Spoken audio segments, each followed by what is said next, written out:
I keep bandaging as long as I possibly can until finally I run out of bandages. Then I wait for the storm to take me. Okay. I'm crawling around. I still, by the way, have never seen an enemy player this entire time. Mm-hmm. As soon as I die, a message pops up on screen. It's like, such and such has won the game. Somebody wins. I open up the scoreboard. I got second place. Butterscotch Shenanigans. Hey, everybody. Welcome to episode 168 of Coffee with Butterscotch, the game dev comedy podcast of Butterscotch Shenanigans. I'm Seth, and I'm the games programmer. I'm Adam, and I'm a confused debugger. I'm Sam, and I'm the node wiggler. And this is a show where we talk about life, business, and working in the games industry. Today is Sippin' Bourbon 2018. This is the best day. The best day of the year. September 10, 2018. Before we get started, we have a warning. Anything can happen on this show. There's going to be profanity, and we're going to talk about stuff that children may not, I guess parents may not want their children to hear. Children obviously want to hear. Children really want to hear all these things. Because they're just genuinely curious about life, and they just want to know. Mm-hmm. They just want to know why. But I guess if you're a kid, get out of here or something. I don't know. All right, let's talk about first. Thank you all for supporting us via our Ko-Fi page over at moneygrab.bscotch.net. DJ Kaufman left a message. Your podcast has brought me hours of wisdom and laughter. I want to play your games too now, but it cuts into my comic drawing time. I'll do it anyways. I will say, hours is pretty good given the 160 hours. Yeah. So, yeah. So about 1% of this has been very helpful. It's been pretty good. Yeah. Out of 160 hours of podcasts, he's gotten just, Yeah. About $4.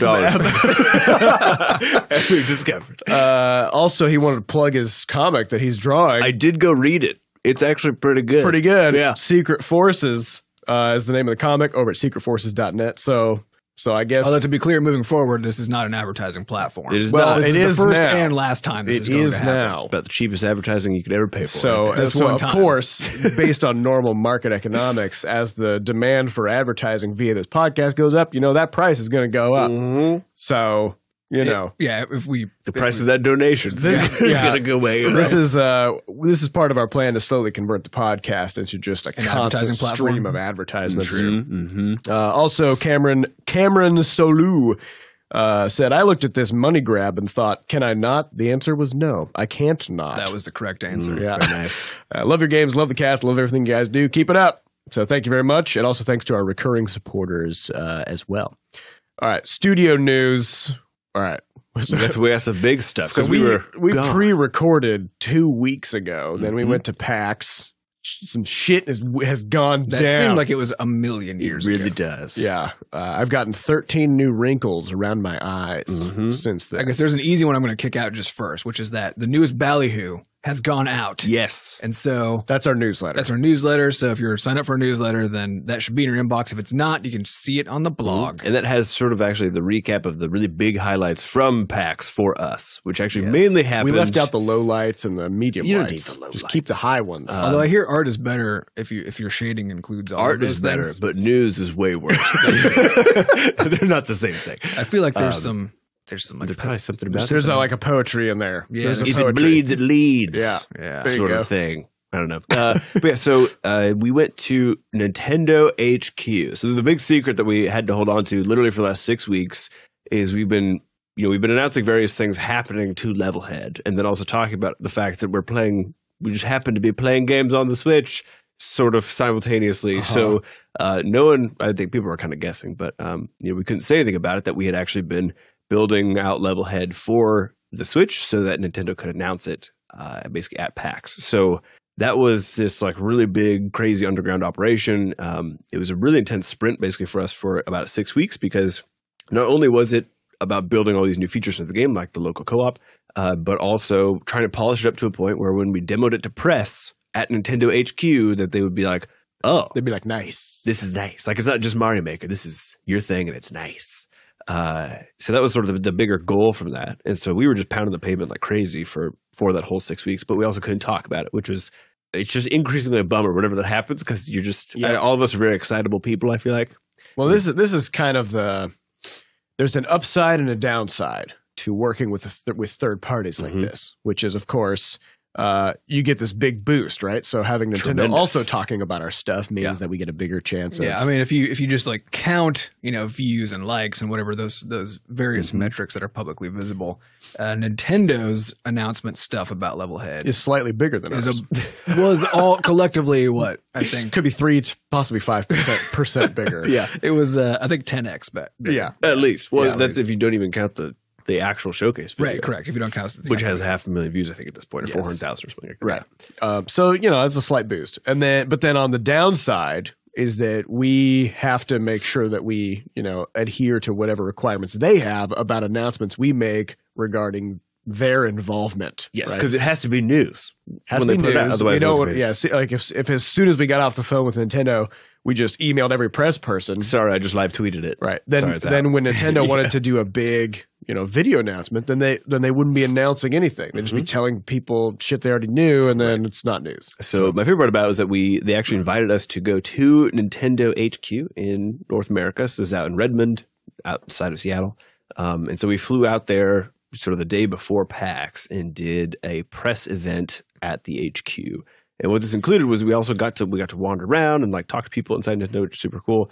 But the biggest part about it was they basically trapped us in a room with press, which if there's anything indie developers need, it's to be trapped in a room with press. And so the best part about it was, we had Shaq I don't know if News the press came by. needed it, but we needed it. We definitely did.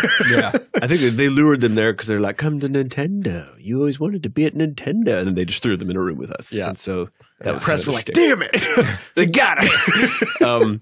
But yes, we got to, and then we just sat down and demoed, and it was a 2-hour chunk of time. And we had practiced this demo just in an immense amount, sort of on our little couch here in the studio, and then went out there, and that 2 hours just disappeared. It just blew by. It was a whirlwind, and we talked to the primary people we actually ended up talking to was IGN and Shaq News. So Shaq News is the first people I sat down, and then a little bit later IGN came by, and both their editors ended up coming by, which is super exciting. And they put out a video about it, which is in the ballyhoo. 2 videos about it. One is just a big chunk of gameplay that they recorded, about 13 minutes of me and one of the other editors playing through the game.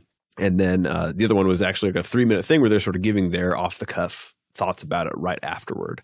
And that was really good to hear because the whole goal we've had is yes, this game is inspired by something like Super Mario Maker in terms of you get to build these levels. It's got all this platforming and the social components, but we've been really trying to push it to the point where people can understand that it's not that. It's very much sort of like our version of it, and then also expanded in these other weird, interesting ways. So we actually posted that video over to the Levelhead subreddit over at Levelhead, or reddit.com/r/Levelhead. You can find all of these at levelhead.bscotch.net. That's right. That's the most convenient collection of all the things. How many URLs are we going to throw out in this I don't episode? know. All of It's them. going to be a lot. What I assume is that everybody listening just has a notepad and they're just like, oh, okay, let me just write Yeah, that. but the beauty is because everything is going to be .bscotch.net, just remember the one word each time. Money grab, podcast, Levelhead. Levelhead. So we got one more coming too. Yeah, we do, Which a little teaser for you. Just that there's a URL coming.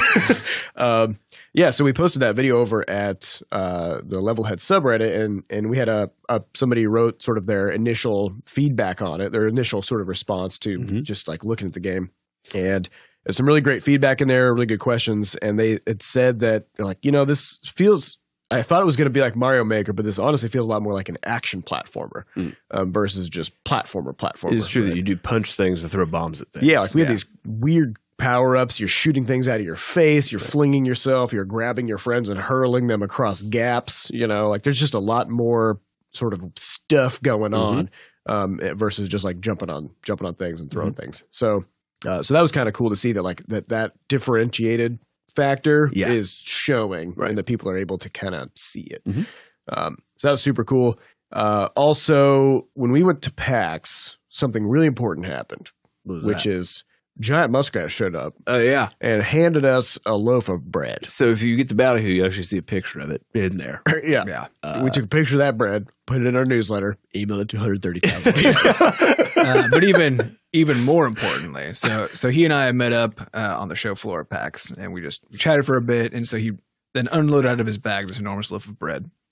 Chatted a bit more, then all of a sudden he turned around again and brought his backpack out again, unzipped it, and then handed out some NASA badges because he used to work at NASA. So for those who aren't familiar, Giant Muskrat is just one of the people who is sort of in our general community and fandom, and it's been around for a while. He's also been the one who's bought people snacks and stuff during the Shenanigan Jam. Yep. He's all around good, just a good person. And then he's basically the Butterscotch community philanthropist. Yes. Yes. Yeah. But he followed this up with then, again, a few minutes later, a third time, bring out the bag. And this was probably the best time, which is then he pulled out slowly a copy of Metaphorgasm by Sam Cawthon. Oh, no. Oh, yeah, we didn't tell you about this. No, because I told him to go try to find, because he said he brought it for Sam to tear in half symbolically. And I was like, no. You have to instead have him sign it. And I said, even better, because I was like, Sam has not seen your face yet. It would have been even more symbolic if Sam tried to tear it in half but couldn't. Yes. That'd be more like what's happened with it. But yeah, but I said it would be even better because Sam's never seen your face before, as far as I know, which means if you could find him somewhere in the show, folks, I don't know where he was at the time. Just hold the book up. Just hold the book up while he's talking to somebody else and just look him right in the eyeballs. And then when you finally get in there, get him engaged, then be really confused about what Butterscotch Shenanigans is, but be very excited that you have met the author of Metaphorgasm. Oh my God. Your favorite book, your favorite carry book. With you. Metaphorgasm, for those who don't know, is Sam's book of poetry that he wrote. Oh my God, fresh 20-year-old, yeah, 18, 19. It's one of those. It's one of those things. If you're 18, 19, you want to publish a book. It's one of those skeletons that just won't seem to die. Yeah, you want to publish a book and you're like, I'm 18, I know things about the world. And you do it. And then as you age, you're like... no, it's a book of poetry, too, which is even worse. Yeah. Because it's just, As you get older, you look back and you're like, oh, no. What have I done? What was I thinking? But then you forget how to get into the publisher side of Amazon and how you did that whole thing. 100% correct. And then by the end of this podcast, Sam will have forgotten we even talked about it. So he'll take no effort to go try to remove it. Basically, every 3 to 6 months, someone reminds me that it exists. Yep. And then I'm like, I should really go do that. And then I go try and I can't figure it out for about 5 minutes. And I'm like, I guess who cares? I know several of our podcast listeners have bought this book and then taken pictures of it to send through Discord. Just to troll Sam. I think I have made money that I haven't claimed through Amazon because I also don't even know how to get how to get that money. It's just Amazon just has escrow. It's just stuck in there. Probably a whole 15 buckaroonies in there. Probably. I'm gonna watch out. Yeah. All right. Now the biggest news we have for this episode is that we have a convention coming, as in it's ours. The Shenanigan. The Shenanigan. We called it the ButterCon for a little while, but then we thought that was too... It's not really about butter. It's more about dairy products. Yeah, it's more about shenanigans. Yeah. And also it kind of jives with the Butterscotch Shenanigan Jam. So now this is the Butterscotch Shenanigan. Yeah. So the idea here is we've got a very limited space. We've got maybe room for 50 to 60 people. I think we're going to do a 4-hour event. It's going to be October 20th. Mark your calendars. And then go over to meet.bscotch.net. Get all the details. Tickets are $15. And that's going to cover, so it's going to be a 4-hour long event. We're going to have sort of a meet and greet. We're going to record a live podcast episode. The first one we've ever done. We've never done this before. Who knows if that'll even go? Who knows? It'll go, but we don't know. I mean, it will happen. You know yeah. We can't.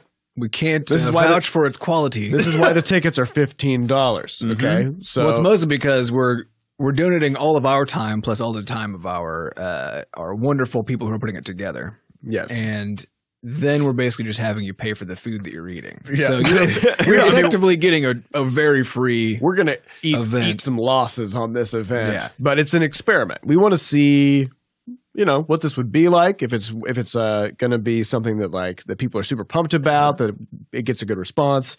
And then, of course, next year and in the future years, it's going to be $500 a ticket. Yeah, it's going to be really up there. We'll have huge sponsorships. It'll be one of the when politicians put on those silver plate fundraisers and it's $49,000 a plate.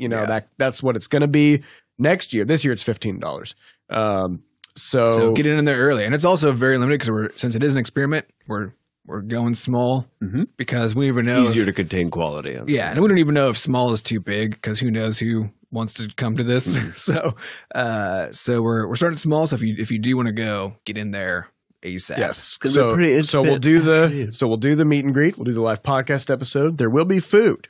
We'll be catering food there. And then also we're going to have some little gameplay of Levelhead that people can actually get their hands on.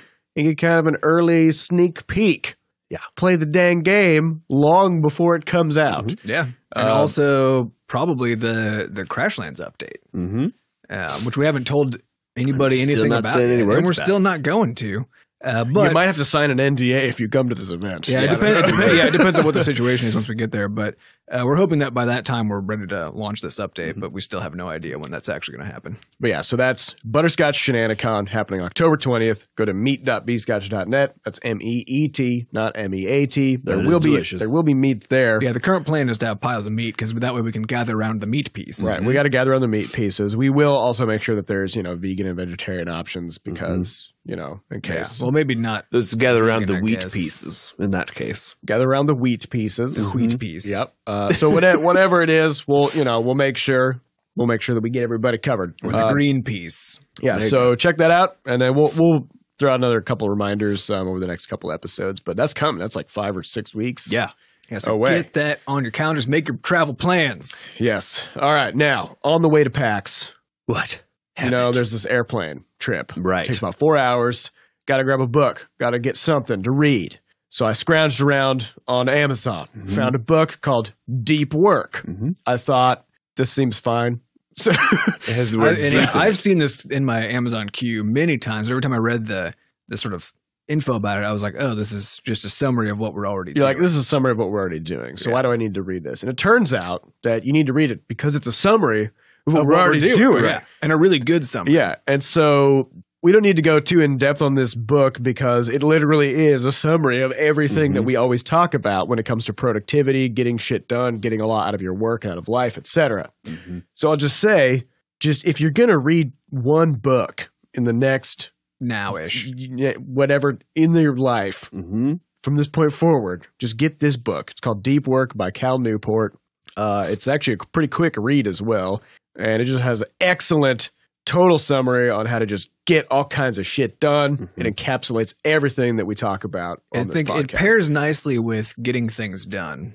The other book, where Getting Things Done is all about the practice, right? So in Getting Things Done, the author basically sets up this entire practical framework for how you would go about getting things done. I think, honestly, you can really skip most of it. It uses lots of paper and stuff, which on the one hand, there's some benefits of, but on the other hand, we live in the future. So, come on. Come on. But the advice there, that practical advice, is really just sort of a distillation of practice that comes from this sort of collection of ideas that are in Deep Work. So I think we might want to talk about a few of the consequences. Yeah. So one of the cool things that I'm excited about is that we realize we have no mechanism. So the whole concept of Deep Work is you get the most out of your work when you eliminate all distractions and you just really deeply focus for a period of time. So you're not checking your email. You're not going to Reddit. You're not checking Twitter. You're not checking Discord. You're not getting text messages, no phone calls. But the best part about it is that if you work like that it takes you considerably less time to accomplish basically everything. Which means that you do burn out quicker. Sure. Because you're just doing shit. You're actually doing things and focusing. And you want to avoid all interruptions, right? Well, most people work in an open office kind of environment, or at least one where people can just wander in and interrupt you. So even if you have a cubicle, somebody comes roaming in and they got to tell you a story or some crap that you don't need to hear because you're trying to get stuff done. So we, in our office, we ordered these, I think they're like $15. These little desk lights that are it's called a puck light. Yeah. Where it's one of those ones it's like the ones you used to probably have in like a closet or a pantry that were attached to the wall. You slap the button sort of a thing. You slap the light itself and it turns on. Yeah. It's one of those, but tiny. Yeah. Does it use AAAs, AA's? What's the? It uses, it recharges with a little USB thing. So it just lasts for a long time. Is it also a mug warmer? It might get warm. You put your mug on it. You can, worst case scenario, the mug will warm it. Yeah, true. Yeah. So either way. But so what we're going to do is we're sticking these on the corners of our desks. And if you're in a mode where you're like, I am not taking interruptions, period. Nobody talk to me. You just slap the puck. Okay. Turn on your brain globe. That's what it is. Yeah. And then that's a signal to everybody else that hey, they're running hot right now. So don't derail their train, Yeah. Because I think everybody wants to have you want to have a socially acceptable mechanism to just basically tell everybody hey, get the fuck out of my business. But without having to say explicitly that because that's, I guess, rude or something. Right. Or really it's not having to react to it is really the issue. Yeah. Because if someone comes in and if they have already interrupted you, you don't want to say, leave me alone. Leave me alone. I got to get back to work because you're already. Because now you're rude. Yeah. You're rude and you're also already derailed. So, it's kind of. The moment has passed. The moment has passed. Yeah. So we got our brain globes coming. I think those will probably come today, and then we'll get to experiment with those. We are off Discord now during the workday for the most part. So we kind of restructure our day to try to maximize these chunks of deep work time, which is it's been really good. Yeah. So we're leaning back on email. So we're getting off of instant messaging because instant messaging is the best way to waste your time. Yeah. And it creates this really easy kind of default thing to anytime you have a second of downtime, you're like, let me go check it real quick. And then you kind of pop back in there and then then you fall down the hole. So we'll report back as we go into this deep work train. But I think one of the most insightful things about this is the idea that, if you ever go into a library, it's like, this is a place of learning. So everybody shut your mouth, right? Like that's the vibe of the library. It's quiet. It's quiet and people speak very quietly because they don't want to distract other people.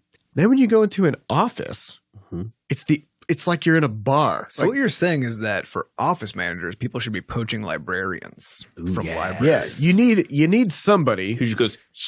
You need somebody wearing a cardigan with glasses with that rope thing on the back. And the glasses are kind of down at the tip of their nose, and then they look over their glasses, and it just freezes you in your tracks. They're just like, "Excuse me, yeah, excuse me," like that.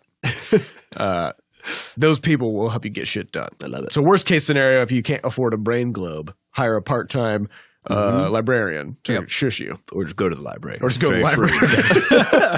I guess it is free. Yeah, that is another path. All right, Sam. I heard you have a story. I have a Jim Bro story that tickled me pink the other day. So I wonder how many times that phrase has been uttered.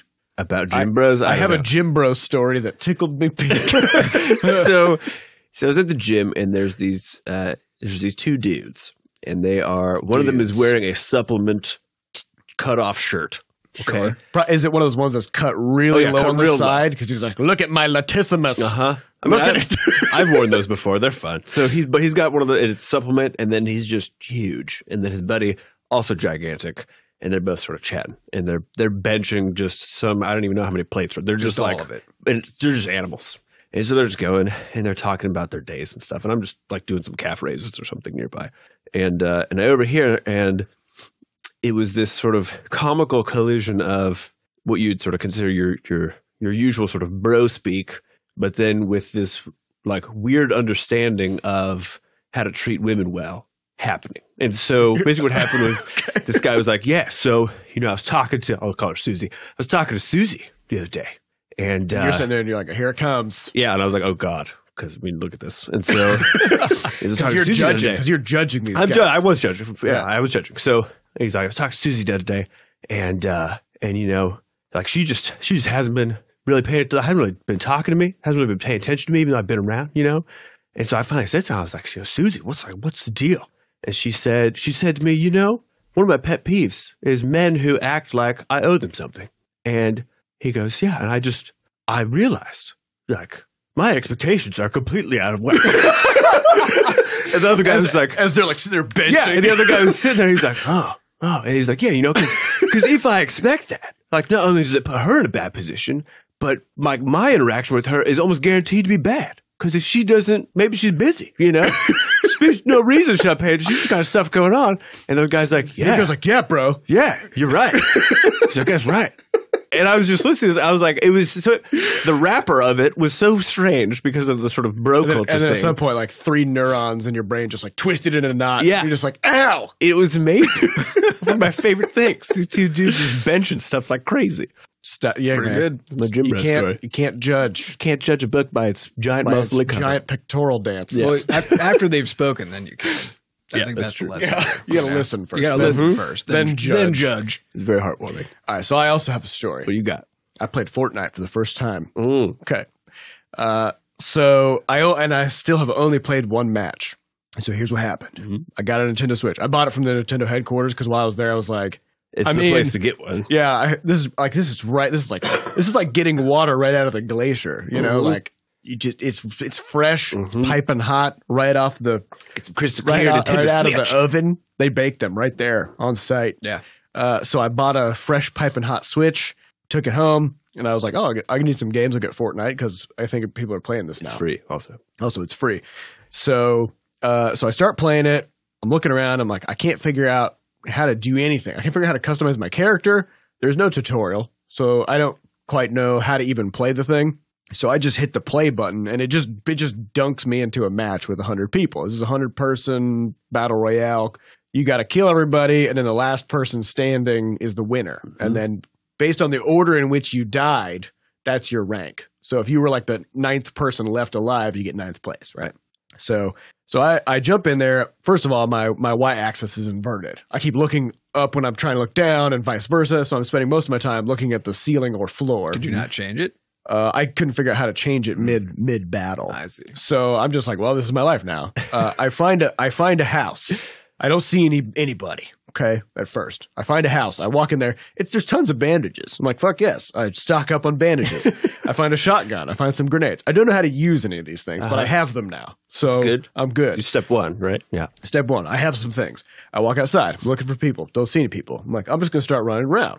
I look at my map, and there's some blue people's names, like blue names on there. And not blue people, people, right? Yes. People with blue names. And I'm like, are these friends or enemies? Either way, I need to find them, because if they're enemies, I need to shoot them. Yes. If they're friends, I need to not be shot by them. So I start running toward one of the blue names. Suddenly, this blue named person crests over the hill in a golf cart. And I'm like, oh shit, there's vehicles. So I walk up to the golf cart and I start hitting buttons. One of them puts me onto the back of the golf cart. Perfect. And I'm like, I have done this.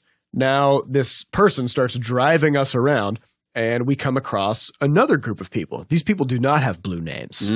I start shooting wildly at them with my shotgun. I throw some grenades. They are not taking damage. I think maybe they are my allies. So then one of them runs up to the golf cart, and that person gets on the golf cart. Now there's 3 of us. They're definitely your buddy.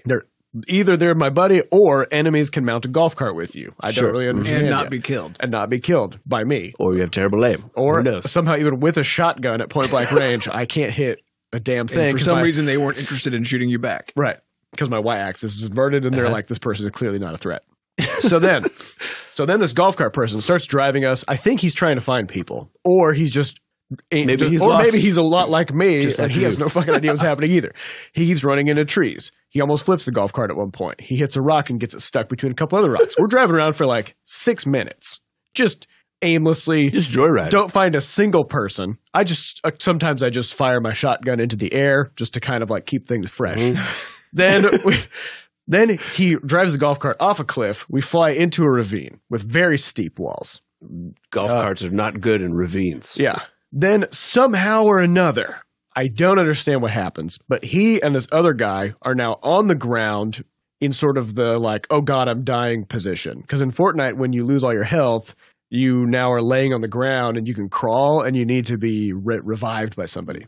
So I'm like, I'm going to, I guess, revive these people who are dying for reasons unknown to me. I go and I start to revive them, but they keep crawling away. So like as I'm trying to revive, it interrupts the little progress bar, and then I'm like, what the fuck are you guys doing? So I keep trying to revive them. Then I look off in the distance and I see the storm is coming. The storm that like closes in like a ring, and I keep trying to revive them, and the storm is coming. And I notice that the storm is parallel to the cliff, which means I can't run away from the storm. Because you're trapped in a ravine. I'm trapped in a ravine, and I have to now run parallel to the storm. And I'm like, well, fuck these guys. I got to get out of here. So I just leave them there on the ground because, they kind of made their own bed here. I start running. I'm running parallel to the ravine edge. I can't get out of the storm. I finally find a little ramp, and I start running up the ramp to get out of the ravine. I'm now running away from the storm, but I didn't make it. So the storm encloses. The storm encloses upon me. I start taking damage. I'm like, maybe I can get there. I keep running into like rocks, trees, buildings, whatever. There's too many things in my way. I can't get back into the safe zone. So then I'm like, what do? I look in my inventory. I'm like, I still got all these bandages. Perfect. That I found at the beginning. I start bandaging myself. I bandage myself incessantly like a maniac. I just keep bandaging as long as I possibly can until finally I run out of bandages. Then I wait for the storm to take me. Okay. I fall down because that's what happens when you lose your health. I'm crawling around. I still, by the way, have never seen an enemy player this entire time. My health slowly dies. As soon as I die, a message pops up on screen that's like, such and such has won the game. Somebody wins. And I'm like, well, okay, that was something. I open up the scoreboard. I got second place. Game of the year. Right there. So I outplayed everybody. Everybody. So the trick, except for that one guy. So the trick to ranking high in Fortnite is just collect all the bandages. Just get trapped. Roam into a ravine. Stay on a golf cart and flee any possible hostile action. And then don't heal your friends. Just heal yourself when the storm comes and let it go. Got it. So that, and I haven't played it since. So that was my whole thing. All right, let's get on to some questions. Yep, let's go. Well, it is funny because we were just recently talking about the difference between designed experiences, designed by a game designer, and the random experiences people have as a consequence of playing with other people or using user-generated content, and how the difference in onboarding is the most important piece of this, because if onboarding is not designed carefully to make sure that everybody kind of gets into the right spot, then the experience is so variable between any two players that it completely defines their understanding of the game in this way that you basically fragmented the shit out of your player base so that all of them have had such a different initial experience. Because if somebody came into a match that was super violent where they died immediately and whatever, like that might kick them off of the game now forever. Or if I had come across another player, I probably would have just instantly been killed. Yeah. Because I had no concept of how to fight, how to do anything. I don't know. Like I didn't even know how to change my weapons. I just kept hitting buttons. Like sometimes I have a grenade equipped. Sometimes I have a shotgun. I played, just a series of matches in it just to kind of feel it out. And the place I finally got to is I just hid in a house at one point, and you can hear people walking around in houses. You're just like, and so I heard someone run around upstairs, but I was downstairs, so he couldn't hear me on the ground floor. And so I just waited next to the stairwell where we could just shot him in the face with the shotgun when he came out. And then I was like, this is my house now. Perfect. And I know I can hear people in it, which is doubly perfect for me. And so I just hang out, and then later I hear more footsteps in the building. And so I stand on top of the staircase again as they come across the staircase, because I'm not touching the ground. They can't hear me. I just shoot them and kill them both. It's fantastic. And then, so you just kind of made a staircase choke point. Yeah, like a stair, and I could just hear people, and it was super fun. But when I finally fought someone out in the open, they actually knew how to build things while they were fighting. Yeah. Which is sort of the trick in Fortnite. And I did accidentally build a couple of arbitrary ramps as well. Yes. Which, if I had known how to do that really well, I probably could have gotten out of that ravine more easily. That's true, actually. Because, I just built my own ramp. Build your way out. Yeah. Didn't know how to do that, though. Yeah, so I don't know. It's an interesting decision to just not have, or if there is a tutorial, I don't think there is. I couldn't find it, which that's another problem. Well, also interesting stuff in Fortnite news. They did bypass the Google Play Store, and their Android build is out now. So I think they were doing beta testing and stuff. They have about 21 million users already on Android. Yeah, outside of Google Play. Yeah, they wrote up a whole blog post about all the technical hurdles they've had to go across, because of course they're not using the storefront, and Google Play does do a lot of the stuff in terms of being able to select what devices your game can be played on, all this stuff to take care of. It does a lot of work because there's a lot more fragmentation on that market. There's about 15,000 different devices. Yeah, so they just had to recreate the entirety of what Google Play does, basically. So they've been they had this really long blog post that was looking into the memory stuff they had, all those other things that they're sort of dealing with. Where Google has been able to fine tune this over a decade now, something like that. Yeah. And then Fortnite or Epic Games is like, let's do this in a few months. But they are. I mean, if you look at their graph of their performance graph as it's they're week by week, it's climbing like crazy. So So I guess my overall review is question mark out of 5 stars. I have no idea. Very confusing. All right, let's get on to some questions. These questions come from our listeners over at podcast.bscotch.net. So if you'd like to get your question onto a future episode, that's where you would go to do that. First question comes from Anonymous. While designing Levelhead elements, how do you weigh your own biases as game designers when predicting player choices during their level design process? You all have talked about the cool puzzle-like levels you can make. Do you imagine this being utilized and appreciated by your average player? Do you have any player engagement mechanisms specifically targeting the players who only want to play and never create levels? Yes. to the last one. So we will have a full campaign in the game, which is designed so that you can just hop in and play levels that you know are good from the get-go. On top of that, as far as like finding levels to play, that's where we're putting a lot of work, especially in this next sort of chunk of time, into the browser and really making the experience so that you can find levels or a string of levels to play through that are supposedly of high quality. As it comes to sort of the design of elements that players get to put into their game, this has been a really interesting one because the main question is not actually will people use this effectively, because we're pretty big believers that our players are smart enough people that they will figure stuff out. And like if you give people a door and a switch to open that door, you'll start with that as the basics, and then you start ramping up the volume of the switches that they have available and all sorts of stuff like that. And people will sort of slowly build more and more complex things as time goes on. Well, the great thing is it's optional. You don't have to put any puzzle elements in your game at all. You can just make an action level. Yeah. It's just all about fighting enemies. You can make one that's all about just avoiding saw blades and jumping on a platform. Yeah. So the bigger concern we have actually with the design of things is there are certain things that we have not put into the game at all because of the easy possibility for using them as basically annoying mechanisms to just like aggravate people who play through the level. Yeah. And this was something we noticed when playing through when we did our sort of playthroughs of Super Mario Maker to kind of get a glimpse of what this actually turned into for that particular game.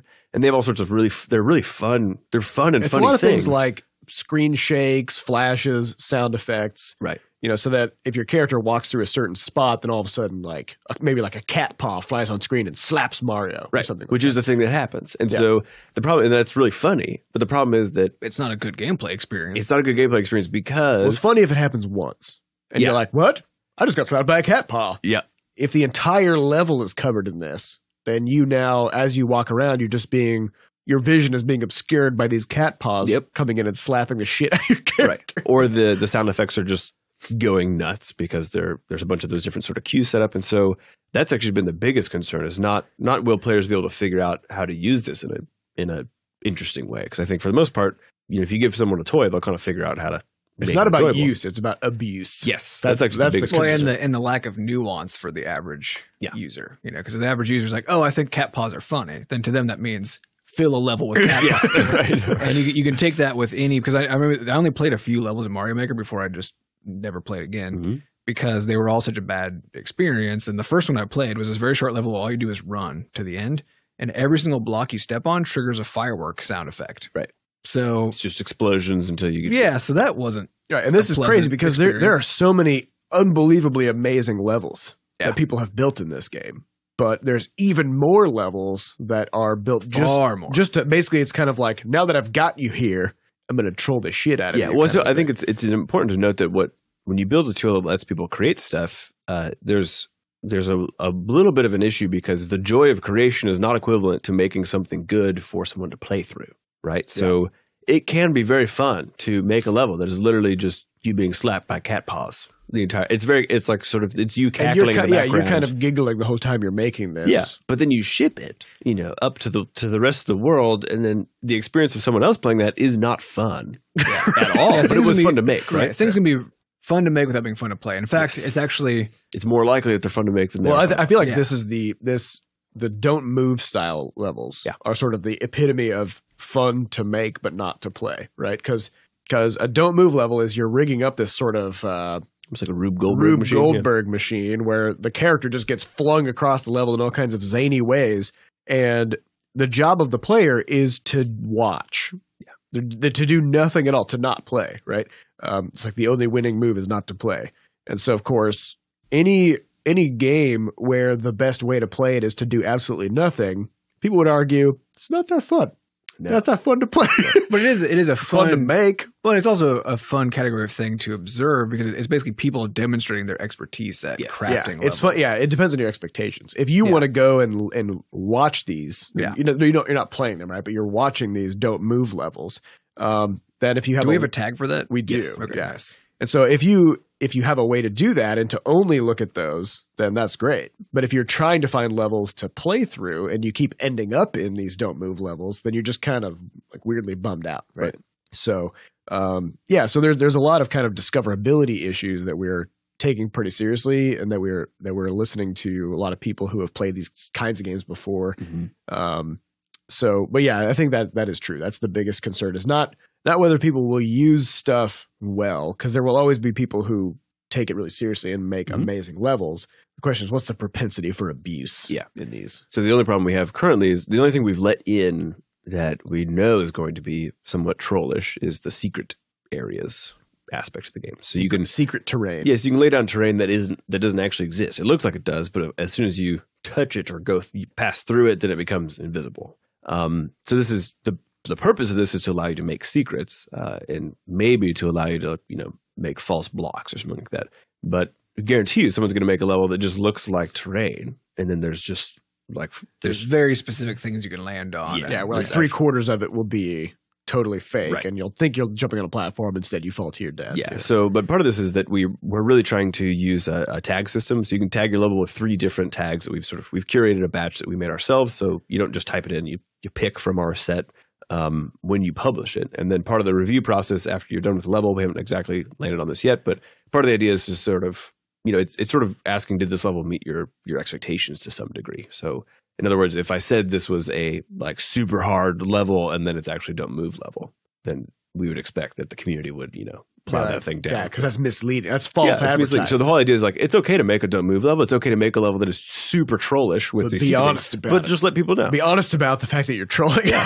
Well, because I think it is fun to experience those things when you know that's what you're going to experience. Yeah, it's all about matching experience. Yeah, because troll levels can be. Because now the trick is okay, you're being trolled, right? And so now you approach the level very differently, because you're like, okay, so what does it mean? Everything is a lie. Everything is a lie. So now how do I find my way to the end of this level? Yeah, so we actually have a tag for traps. Yes. It's like, this level is just full of traps, right? So was it Trap Quest? Was that the game? Trap Adventure. Trap Adventure. Yes, right. So because we watched that video, and then that is the definition again of just a troll. It's a troll situation. And it is awesome and hilarious. And it's the kind of game that I would actually love to play, because I know going into it that its whole purpose is to outsmart me. Yes. Which means that part of me playing the game is to try to outsmart it in return, right? And when I can't, at least to learn all the patterns that come up out of it. But it's a cool. Thought you were coming in to like Mario. Yeah, that's not Trap Adventure. Right? Because it feels very different things. It feels very unfair unless you approach it understanding that it's meant to be completely unfair, but still beatable. Yeah. So we're really hoping that tag system sort of ends up being it should be the bread and butter as far as being able to both, know what you're benchmarking a review of a level off of, not just the play experience, but did this meet your expectations? And then also, in terms of a creator, if you want to be known for making these hilarious Trap Adventure style levels, then that's a thing you could do. You will see all your levels that always have all these tags on them, that sort of thing. So we'll see how it goes. I don't know. Yeah. So yeah, I guess it's not a building problem. It's an expectations problem. Correct. Our next question comes from Map5597. Before Levelhead, there was Scuffle Buddies. Before Scuffle Buddies, there was Quadropus 2. Will these previous projects have their time, or have they been placed on the back burner, parentheses, incinerated? They have been backburnered, but there's an important note here, which is that, I guess there's a question, which is, does the game ever die? One that you've worked on, No, because the lessons live on in your soul. Ah, yeah. And so does some of the code. Yeah, and some of the art assets. That's where code goes. It goes into your soul pockets. Yes, we've taken plenty of code actually from both of those games for other stuff. And then on top of that, they've been giving us ammo for what we think our next project might be, which I'm not going to say anything about. Because we're definitely wrong. So it's totally wrong. So they haven't been incinerated. We could say they've been recycled.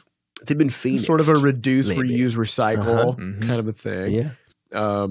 I can confidently say that won't be happening with Levelhead. Yeah, because, well, 2 reasons. One is, we got to publish something because we're going to run out of money. Yep. It's got to go out. Yep. And then on top of that, we have done so much work on Levelhead to make it really marketable and everything that we're confident that it's gonna succeed. So it's not really about with Levelhead and Quadropus 2 and stuff. It was more like Scuffle Buddies. Or sorry, with Scuffle Buddies and Quadropus 2 is more like we were working on these projects sort of in an experimental way, and trying to figure out are these really? We didn't know what they were yet. We didn't know what they were, and we were trying to let them sort of discover themselves. But it was just taking a long ass time, and we needed something with a more concrete vision, which I think Levelhead provides. So I don't know. But definitely not. I think Scuffle Buddies is probably recycled. I don't know. It's sort of a bird food. Who knows? Yeah. Yeah, we're basically not going to worry about it until Levelhead's out. Correct. That's my take. All right, next question comes from cdcMully. Hey, guys. Okay. As a beginner on the dev scene, I was hoping to get your take on trademarking. It's not a cheap process, so how do you decide if you should trademark your game's name? Is it always necessary, or should you wait to see if it gets any success before you do it? Absolutely love everything you guys do. Thanks a bunch. First, we're not lawyers, so Not legal disregard advice. literally everything we say next. Having said that, Here's here's some legal advice. Yeah, we waited until after to do any of it. Yes. Because why otherwise? And Well, there it are a bunch has of pieces- definitely not been worth it. Well, no, I wouldn't say that's necessarily true, because trademarks give you one thing that almost nothing else does, It's a little TM. which is it's the ability to ask a storefront to act on your behalf meaningfully. Because names are generally too short to be copyrightable, right? So you actually have very minimal copyright protection unless somebody has just literally uploaded your game. But if someone just wants to use the name of your game for, say, like a manual they've made or whatever, if they make it feel like it's the thing that you made. Yeah, well, that's trademark gives you some I protection. think the first note is what a trademark is even for. Yeah. So trademarks come from back in the day when tradespeople, artisans, if you will, they would maybe a blacksmith, maybe they're a leather worker or whatever it is, like any profession from World of Warcraft you can think of. Naturally, alchemist, herbalist, Alchemist, engineer. herbalist, miner, engineer, whatever. You're producing goods, and you want to make sure that people know that it was you who made it for two reasons. One is advertising, right? So if somebody's like, "That's a dope ass satchel," where'd that come from? And then you're like, "Oh yeah, Steve's blacksmith shop down the road. He makes satchels for some reason." Who knew? Right? Crazy good at it. But if there's no marking on it or anything, then that fact may be lost. And also, there's no authentic way to guarantee that that's who made it. Yeah. Right? So now I could go over to Jim's discount blacksmith, And you show him the satchel, and you're like, "Did you make this?" And Jim's like, "Yeah, totally made it." And they're like, "Well, your name's on it." He's like, "Nobody's name's on it. It could be anybody." or even right? somebody else's name is on it, and he's like, "That's just also my name." Yeah, that's what I use. I put Steve's blacksmith shop on all my leather satchels. I'm Jim. Right. So the purpose of a trademark is literally just to prevent confusion. Yeah. It's to make it so that somebody can't impersonate you when advertising their own commercial products. So it's supposed to be jointly for the benefit of the company who made the thing, and also for the customers to not be bamboozled. Exactly. It's a Nice word bamboozle. choice. It's That was a really weird jinx, Adam. it is a bamboozle prevention device. device, which is very different than something like copyright, which you always, anytime you make something, you always have a copyright. That's just inherent in anything you make. But copyright literally prevents people from exactly copying the thing. So I often hear people talk. Well, there's also distribution protection and that sort of thing. Yes. Yeah. And so what you often hear is people talking about, so somebody's like, "Oh, I came up with this game idea," and then somebody else made that game, and like they stole my copyright. It's like, no, they did not. Yes. Because Ideas are not copyrighted. if you just have an idea and say words out into the ether, that is not a copyrightable. Well, even if you were to write those words down and write up a game design document, if somebody else built a game based off of that document, that's still not copyrighted. Right, because what you've copyrighted is the game design document, Yeah. not the ideas contained within it. Copyrights are much more specific. Than people think It's they literally exactly copying a physical thing that you made. Like that's the whole thing. So I know people often get these things confused, and you also see on YouTube videos, people post somebody else's shit, and then in the description they go, "I don't own the copyright on this." No infringement intended. Right, except that's not like a get out of jail free card. You can't just announce that you totally know that you stole something, and then it's fine that you stole We should also it. say, I'm always amused every time we put out a new trailer, because then the trailer shows up on these different YouTube channels that it appears everywhere. their whole purpose is basically just to host trailers. Yeah. And they just download our trailer and re-upload it on their own channel, and there it is now, right? Which is completely illegal. There's no that is 100% illegal. We of course don't care, because that's just more advertising. For us. But the fact that they're just so unaware that how illegal it is because they're just entire YouTube channels and this is all they do. Well, but the interesting thing about that is that under the Digital Millennium Copyright Act of 2000, the DMCA, which often if you hear like a DMCA takedown notice, then it's actually the responsibility of the website YouTube, which acts as a quote bulletin. It's their responsibility to deal with copyrighted content, not the responsibility of the people uploading it. Yeah, which is kind of an interesting legal mechanism, but that's why those things happen. So anyways, long story short, there's just a little sprinkling of legal mishmash. Well, so what does the trademark actually get us with Crashlands? So with Crashlands, so now if somebody were to make another game and call it Crashlands, right? So that when somebody did a search, in the App Store or whatever, and they did a search for Crashlands and they found Crashlands, they also found Crashlands: the sequel or whatever, right? Because we do have Crashlands trademarked, right? So if somebody did that, we could be like, no. Then we could just basically talk to Apple and say, so we could talk to Apple first and just say, hey, this other company is infringing our trademark because they have made a thing that will confuse your consumer base into thinking that this is actually a product that we made, which again is the point of a trademark. Which is the point of a trademark. And so so Apple and Google, companies in general, they want to avoid being in the middle of trademark issues, right? And so if you can demonstrate you have the trademark and they're like, oh yeah, this is probably going to be a problem, then they'll take action in some way. So we can just link them to the trademark database and be like, there it is. Our name's on it. Yep. It says similarly, Crashlands. The end. Similarly, you can just go ahead and reach out to that other company and just say, hey, we have a trademark on this and this is definitely causing confusion. So we'll have to politely request that within a very short period of time, you change the name of your thing. And which I have actually done on some like Crashlands manuals and things that have showed up in Google Play, because it would be very easy for somebody to think that we made it because they seem like official things, right? And so I just always reach out and just say, hey, can you just change this to say like unofficial guide or whatever, right? And if they don't comply, then I report them to Google. So I've actually used trademarks pretty frequently because the companies that distribute our games seem to take those way more seriously than copyright infringement. Yes.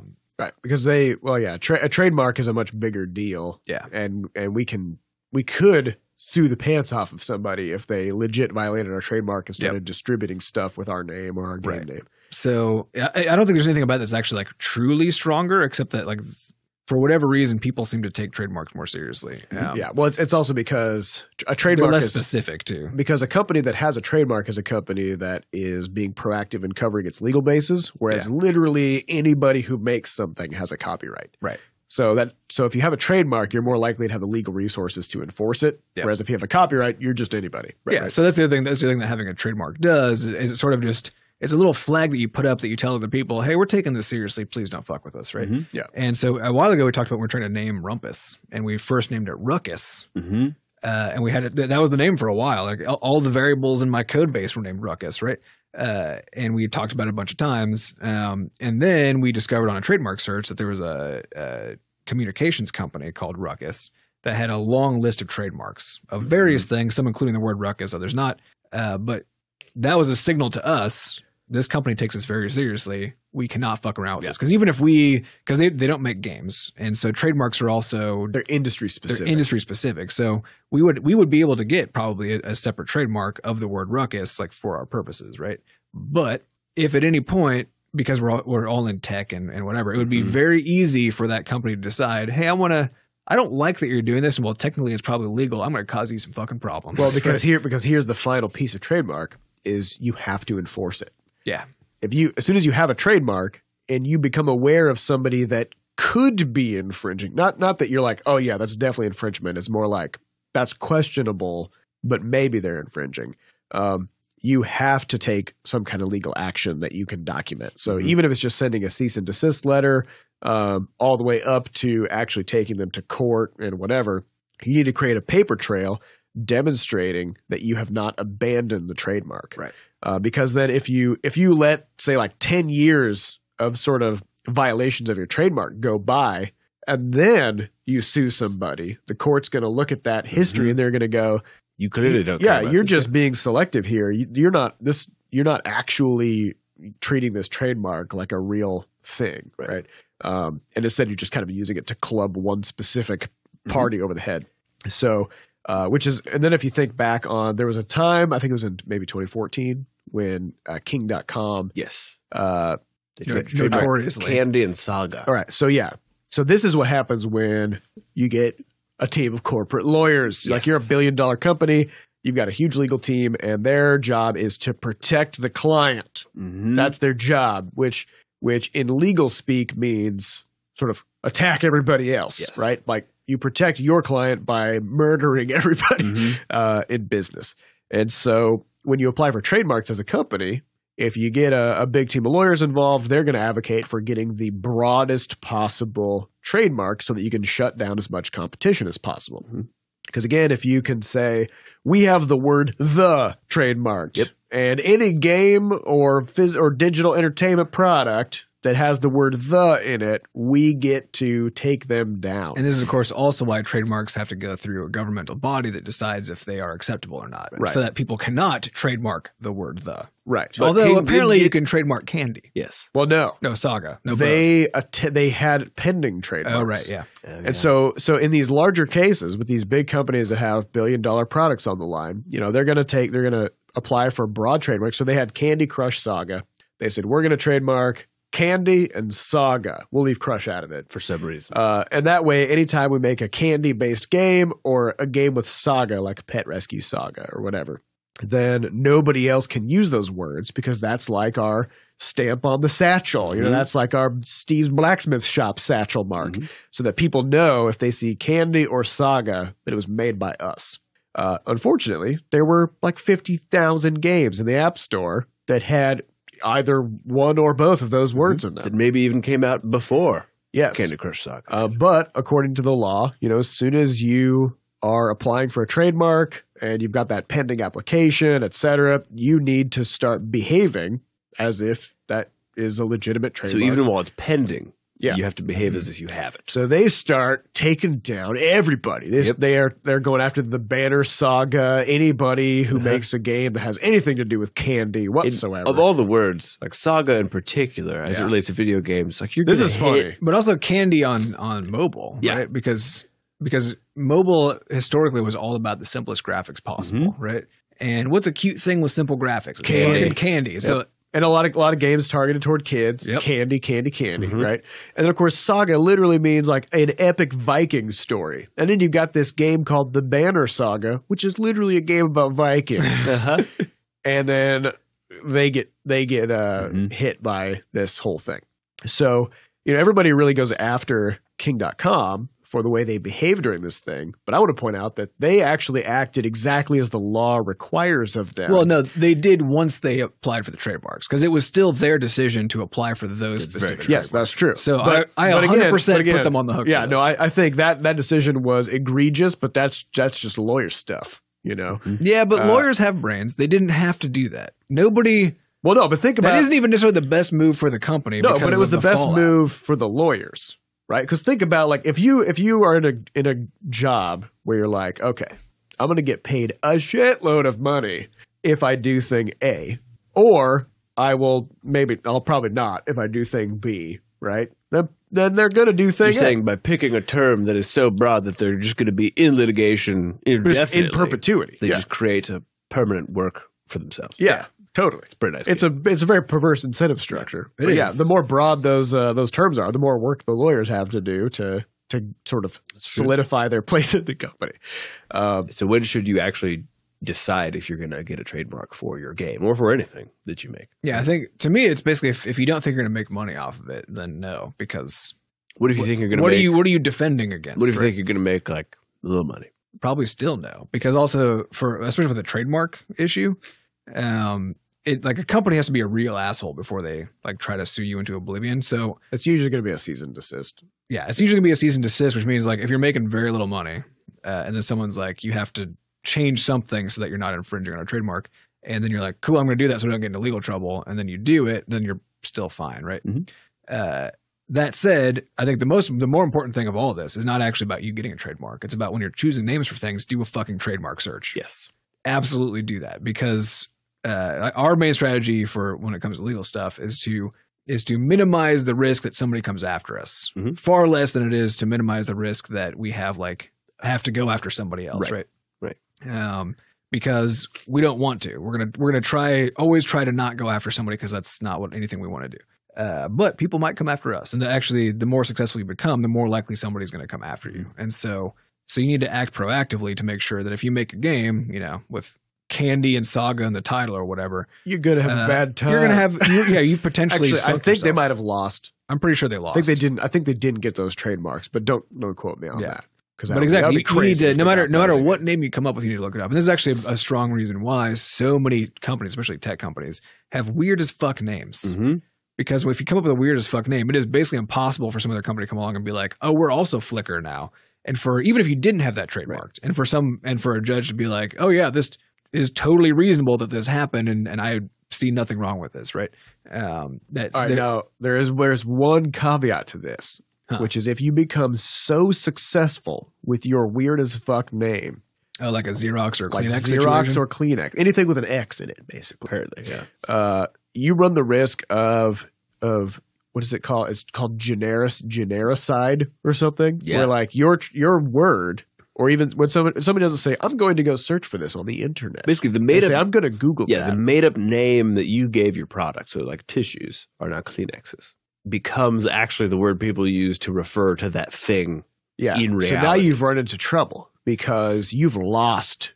You've done so well that you have created a new legitimate word in the English language or whatever language your company's in that is generically used for all things. So if somebody says, "Oh yeah, why don't you go make some Xeroxes," and then they take it over to like whatever this other company is, Steve's machine, Steve's blacksmith shop, copy machine edition, yeah. So then you go over there and then you Xerox stuff on the Steve's blacksmith copy machine. Mm-hmm. Then now you've run into trouble because Steve didn't do anything. He's not trying to take your trademark, but you are now using the word Xerox to refer to his product, right? And so now you've run into the situation where now, as a company, you have to figure out how do we ungenericize this. And I think it was in the 90s actually, Xerox started taking out full page ads in magazines, trying to create a paper trail of like a public awareness campaign where they're like, when you go to make some copies, you're not Xeroxing unless it's on a Xerox machine. At that point, you've lost that battle. That's gone. They didn't lose their trademark, though. They did not lose the trademark, but I'm pretty sure they had a few battles. About it. But I mean, like as far as the public is, like you're not going to educate the entire public through some magazine ads to stop calling it a Xerox. Well, no, but again, like a lot of this legal stuff is literally just about demonstrating that you're making a legitimate attempt. It's about trying. It's about trying. You get a participation. Well, it's about trying, and then it's about what judge you get. Yeah, that's basically it's a 50-50. Yeah, you just never know what's going to happen. Yeah. This is also why we always say when it comes to copyright stuff, just literally never claim fair use. Just don't. Yeah. If you're trying to use a thing and you're like, I think this is probably okay, just don't even do it, because the only time you can find out if it truly was fair use is if a random judge agrees with you. Mm-hmm. No matter how clear cut it seems to be, some judge can just be like, no, based on my slightly different interpretation of fair use, I think. Yeah, and there's this running joke about, like, if you ever ask a lawyer any question at all, their answer is always, it depends. Yeah. Right. And so you can look at something that you've made and something that like might be a questionable like trademark that might conflict with the thing that you've made or whatever it is, and you can tell yourself all day like, yeah, this is fine. This is not violating that thing, Mm-hmm. right? But the only mechanism by which that question truly gets answered is in court. Yep. Right? Like there's no textbook that just outlines exactly where the boundaries are. That's an expensive way to answer a question. Yeah. Yep. So don't play with the fire. Just kind of steer clear of anything that might be. It does make naming things way more annoying. It does. It's super annoying. Because I think it was Scuffle Buddies, and then also for Whippersnappers before that, we came up with, I don't even know, I think each one had like 5 or 6 different names that then was like super excited about, like, yes, it's perfect. And they go look at the trademark and like, okay, never mind. Yeah. I think for Whippersnappers, there was like 50 different small businesses that all had like, kid-oriented things. Yeah, usually, like a kid's photography studio or like a play area. Yeah. Daycare. And it's such a cool word, but yeah, we couldn't do it.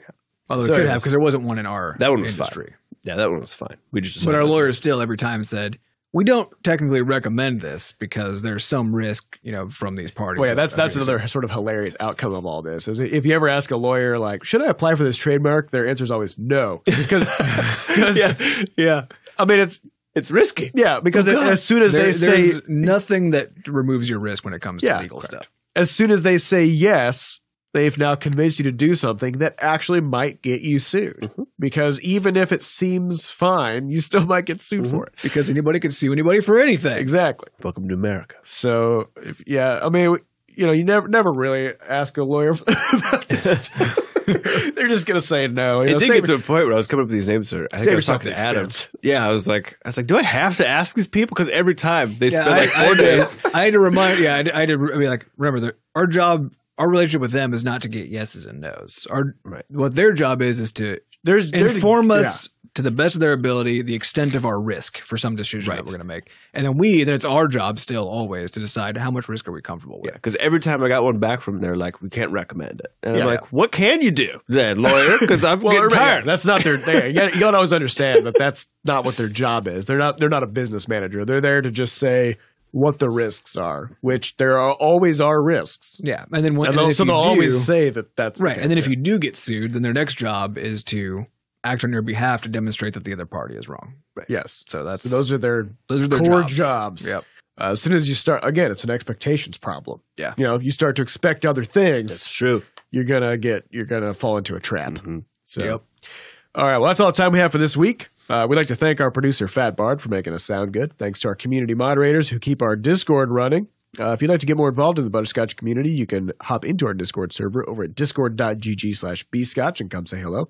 Also, if you would like to adorn your body with Butterscotch merch, you can check out our shop at shop.bscotch.net. Or if you'd like to send us something, we have a mailbox, which you can find the address for over at mailbox.bscotch.net. And again, we do have Shenanicon coming up, which you can find the address for at meet.bscotch.net. And if you want to give us some money arbitrarily, you can do that at moneygrab.bscotch.net. There's a pattern here. Yeah, it's a very bscotch.net centric URL thing. We maybe need to condense this sort of ending piece. Maybe if there's one URL, we could just be like... That just has a list of all the other URLs. Yeah. Like, if you want to hear the ending to the podcast, just go to endingofpodcast.bscotch.net. Let's lock that down. Nobody can take it from us, so there's no... Ending of podcast. Yeah, lock that down on our completely locked down service.